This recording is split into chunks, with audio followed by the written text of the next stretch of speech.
Our anxiety for this year's Google I/O being all about obscure developer stuff quickly dissipated when the company launched Android Wear. Currently, there are 3 exciting new gadgets with the new OS. These are the Moto 360, the LG G Watch and the Samsung Gear Live. Needless to say, these high-tech timekeepers have a lot going on besides sheer novelty.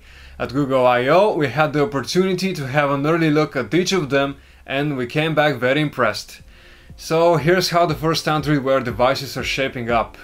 Unfortunately, the Moto 360, which is the smartwatch everyone seems to be waiting for, is the one we know the least about. But here's the most of what we know. The Moto 360 is very distinct from LG and Samsung Square watches with its classic round form. This is the one that provokes a nice watch reaction instead of a hey, what's that thing on your wrist? The circular display is 64mm or 1.8 inches wide. The circular display is 46mm or 1.8 inches wide. It is said that the round form offers the most screen real estate without compromising functionality and comfort. However, the exact resolution and pixel density are not yet known. Price-wise, the Moto 360 is expected to cost a minimum of $249 in the US and 249 euros in Europe. As for the release date, all we know is the Moto 360 won't be coming around until later this summer. Second on the list is the LG G Watch. As you can see, it wears its Nexus colors with pride. Although it's not a visual stunner like the Moto 360, the G Watch is one sturdy watch with its PVD coated stainless steel construction. It's available in black and white with gold accents. It's reasonably compact at 1.5 by 1.8 by 0.4 inches, weighing at 2.2 OZ. Display wise, LG's watch goes for a 1.65 inch square shaped LCD IPS display with the resolution of 280 by 280. Although the screen remains always on, it automatically dims when you haven't interacted with it for a while. Presumably, it remains bright enough as to show the time. In terms of battery life, the LG G Watch has a 400 mAh battery. LG hasn't been too specific about the G Watch battery life, but it's set to last a full day of usage, 36 hours in an idle state with the screen always on, and even longer with the display switched off.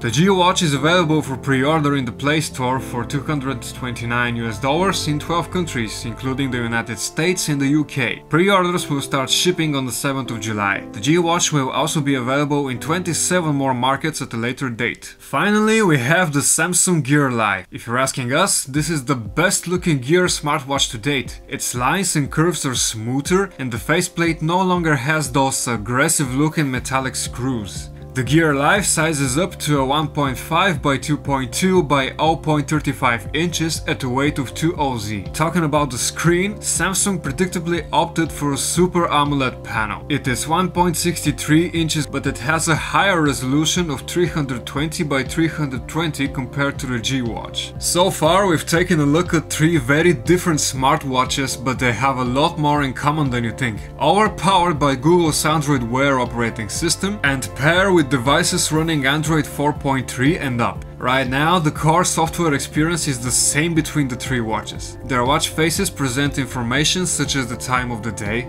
the user's location and notifications from the user's phone. Having an integrated microphone means the watches are able to handle Google Now commands for searching the internet, setting appointments and notes, playing music, getting directions, translations, flight times and all that good stuff. There are wearable apps too. So far, we've caught a glimpse of Pinterest, Lyft, Soundlink, Eat24, All the Cooks and PayPal. But there will be more to come, of course. For example, Samsung is already preparing its S-Health platform for the Gear Live. It should feel right at home in there as the watch has a built-in heart rate sensor. That aside, the similarities between the 3 watches don't end here. While the Moto 360 is yet to be profiled, LG and Samsung's wearables run on a Qualcomm Snapdragon 400 processor clocked at 1.2 GHz with 520 MB RAM. The similarities don't end here though. While the Moto 360 is yet to be profiled, LG and Samsung's wearables run on a Qualcomm Snapdragon 400 processor, 4 GB of internal memory and a bunch of sensors. We're talking about a gyroscope, an accelerometer and a compass. Additionally, these smartwatches are the first wireless charging only electronic devices in history. If you're looking for a micro USB port in there, you'll find none. so it's a good thing that the G-Watch and Gear Live come with a charging cradle.